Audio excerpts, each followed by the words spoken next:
Hey, and welcome back to part 2 of the brakes for an '04 Mustang. Today is an exciting time because we finally got what we needed to put these one piston Wilwood brake calipers on to the back.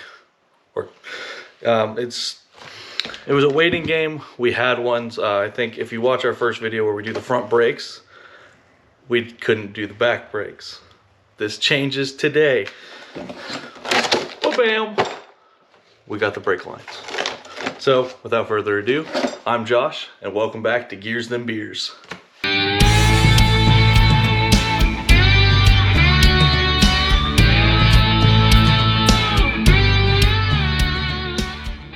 Today I'm going to do a little prep work. Since it is below 20 degrees outside, I don't really want to be out in the garage, which is unheated, working. So I'm going to put the rotors together. It's the same as with the fronts. It's the two-piece rotor design. We have the aluminum hat for the middle. We have the heavier iron alloy for the rotor assembly itself. A good bit of weight savings, and then the hardware in order to do this. Like I said, same as before, the bolts are going to be Loctited in. Then we will go back and safety wire them with 32 thousandths safety wire. And this will just save me some time when it warms up, probably tomorrow. I'll hop back on the brakes and get Josh over here and we'll get those done. All right, just to make this a little bit simpler, we'll go through the tools that are needed, right? First off, you need the rotor, right? The hat, the second piece is underneath it. You will need an 8mm socket, short extension, torque wrench set to 155 inch-pounds. I like using a speed handle, as I showed in the previous video, in order to run the bolts down. To make sure that I put them in a crisscross pattern. If you use an impact wrench, you take a chance of just over torquing one side before you get to the other one. This just makes it a little easier. I can control how much torque I put on this, and the time difference is not too bad. And then when we go to put the bolts in, right? I skipped this part. We need some red thread locker. And then the bolts do have holes in them. We are going to safety wire. Safety wire is 32 thousandths stainless steel, and I do have some safety wire pliers. You can use regular pliers. This just makes it a whole heck of a lot easier. One thing to note, these are 12-point headed bolts, so you will need a 12-point socket, not a 6-point socket. Pretty self-explanatory, but maybe somebody learned something today. All right, speed video coming up for the assembly of these two.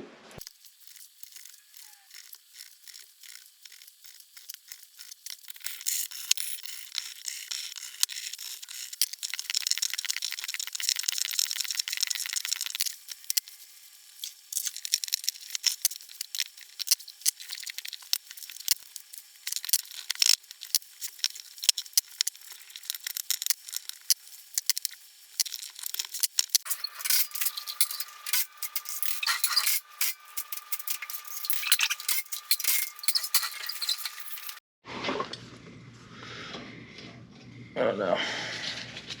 Did I lose my size? There we go. Alright. First things first, like the front, remove 2 bolts from the back end of this caliper. You're gonna need, at least we need, a tappet wrench to hold on to this little end with 2 flat metal pieces here. Simply get to that bolt and undo it. Alright, once you get 2 bolts loose, nothing major, you're going to just pry slowly off on this caliper.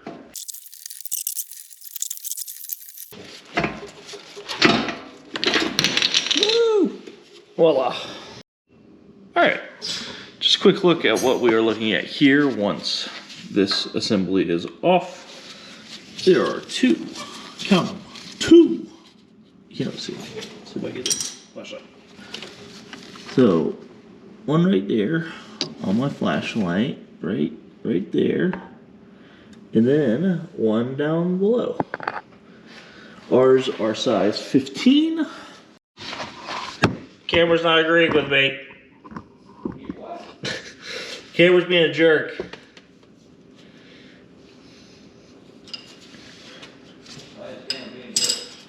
Because I'm not operating it properly.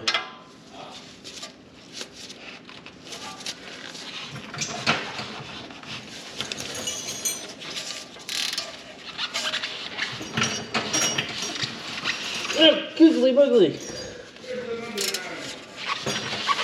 Oh, there we go.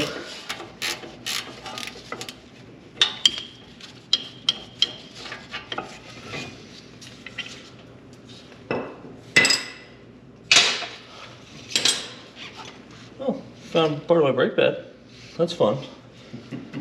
Connected straight to. I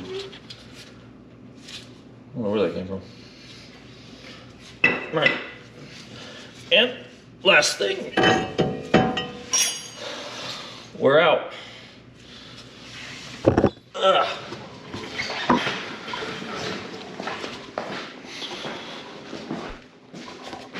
So that is disassembled.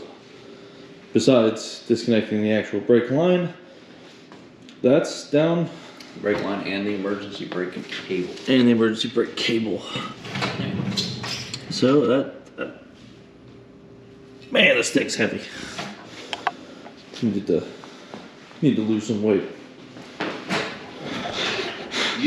That's the Mustang's New Year's resolution. It's to lose weight. All right, one last comparison of what we're doing compared to what we had on. Let's see, I'm blocking light. We'll just. Yeah. Is that just a wee bit bigger? Wee bit. Too bad they're not going to stay black. I know, it's a shame. Every piece that we need off is off at the current moment. We are going to go ahead and work with our new bracket. The bracket got stolen from me at the current moment, but we're going to first take a wire brush and just clean up where this bracket's going to sit. Very rusty, very old. Just needs to clean up a little bit. Just make sure we have good mating surface. So, going on, this is the Wilwood mounting bracket. Nothing fancy. Just going to go right about here. Right? Yep. Yeah. Alright.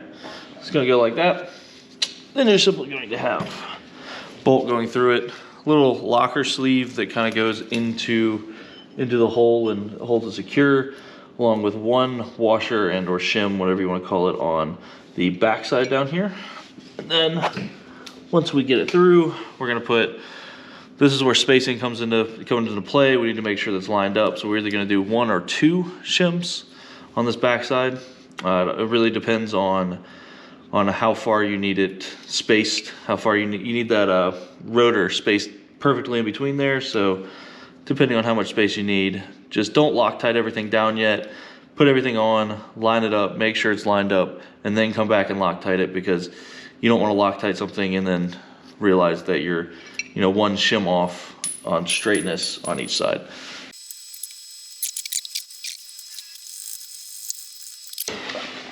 All right, next step, working with the rotor. There is a small arrow. I repeat, there is a small arrow pointing in which direction these needs to go on. This is not easily mentioned. This is not given to you straight up. Not in big text, hey, be careful. We should have known by the style and how it's drilled and slotted. But just pay attention, make sure you're putting that arrow the proper way it needs to be. From experience, of course.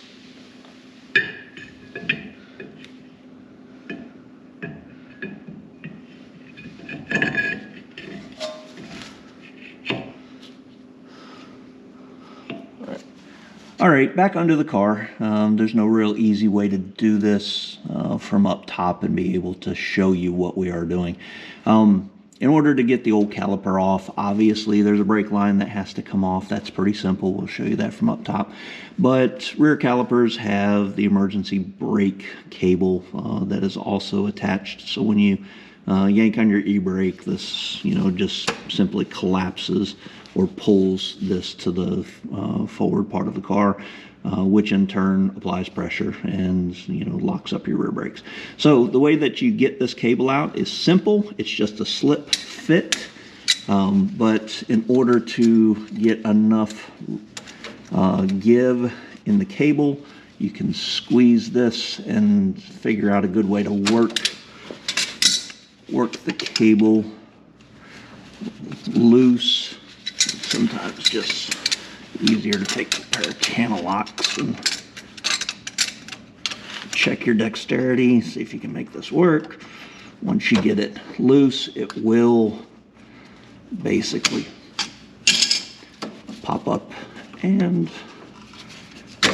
out of its housing. So now we're disconnected from here. In order to give it something to pivot against, there is an E-clip. It does have to pop out, and that is rather simple. It just takes a little bit of oomph. We call it an E-clip because voila, it looks like an E when the clip is out. So with that being done, the rest of the cable with a little bit of persuasion will come straight out. So that's how you remove the cable from the caliper. All right, let's see if I can get this squared up in here. Like with any other brake job, the messiest part is when you break the lines free and it sits here and drips and drips and drips. Brake fluid is super slippery, doesn't clean up as easy as some of the other petroleum-based products, and especially worth noting with brake fluid, if you leave it on paint, it will eat paint. So anytime you get any drips brake fluid on your paint, make sure you clean it up pretty quickly.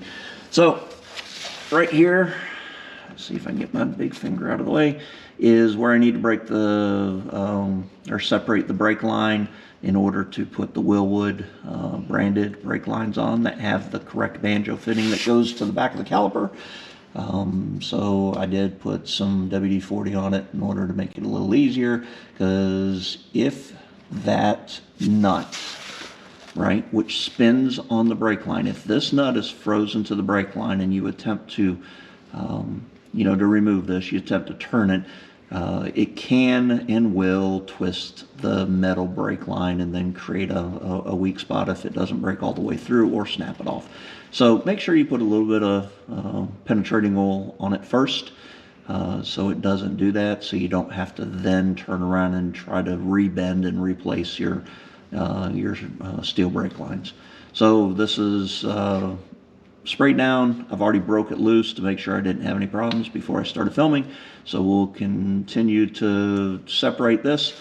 Then the brake line above it has one bolt. It's a bracket that holds that piece in place. And we'll take that completely off as a unit with the old calipers to hang up.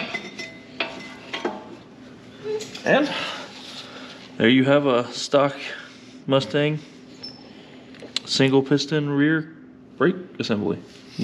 In the trash it goes.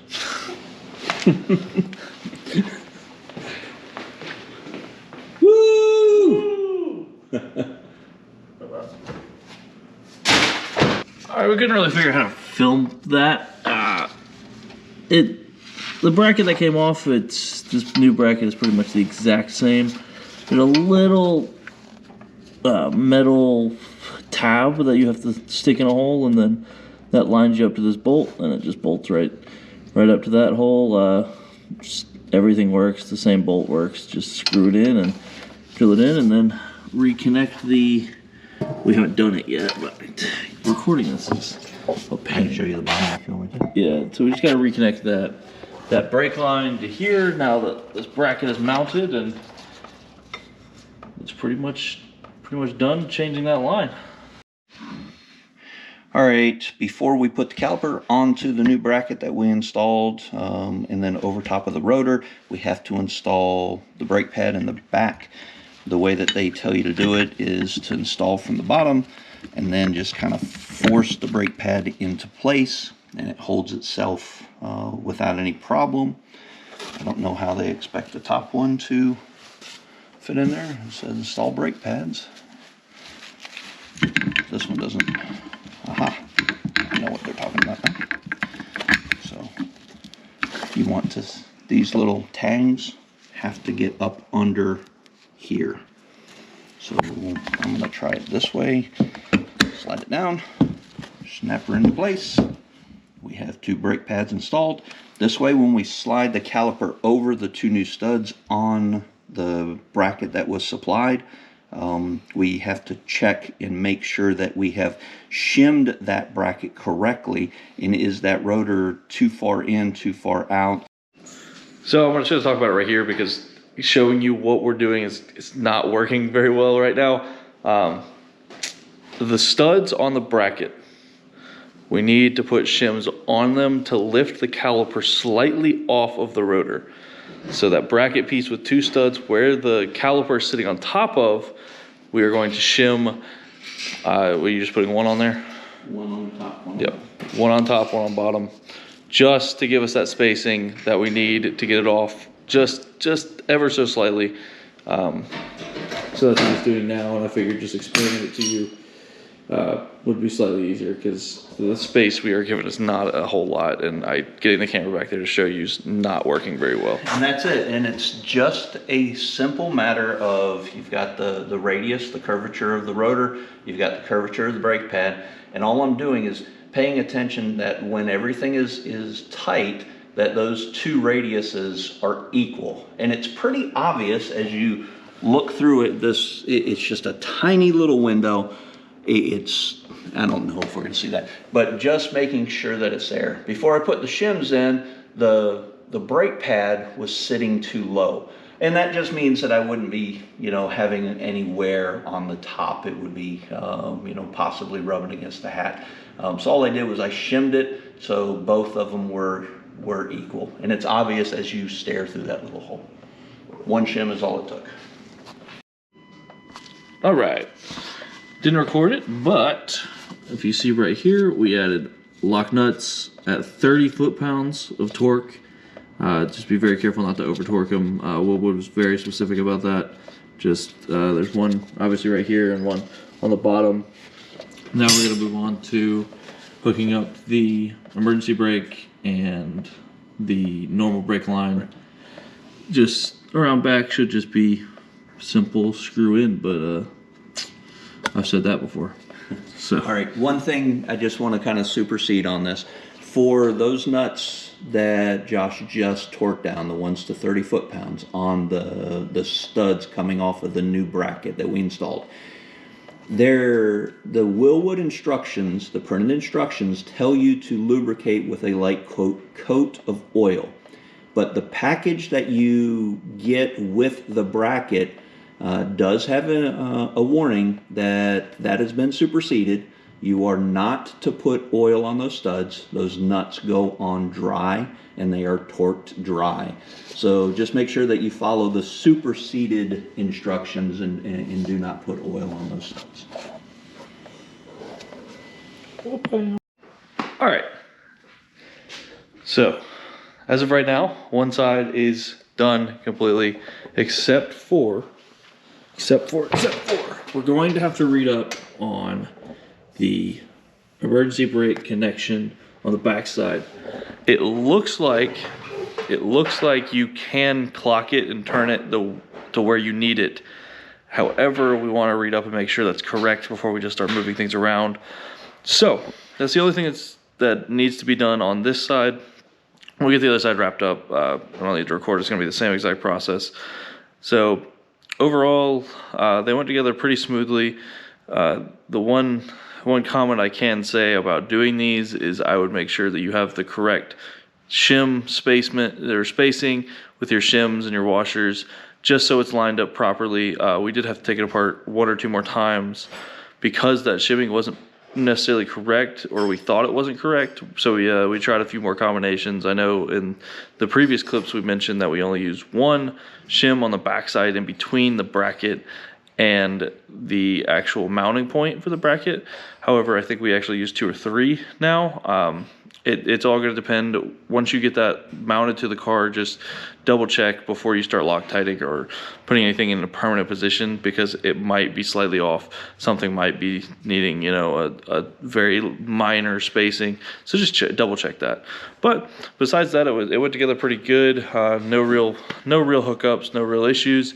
So just a final look at, this is what it will essentially look like completed, and no complaints here. Of course, this will wear off and not be black after being driven, but I appreciate everyone watching, and like and subscribe, and if you want more content, just keep up to date. We'll try to post weekly and or, you know, multiple videos in a week. So I appreciate you guys watching. See ya.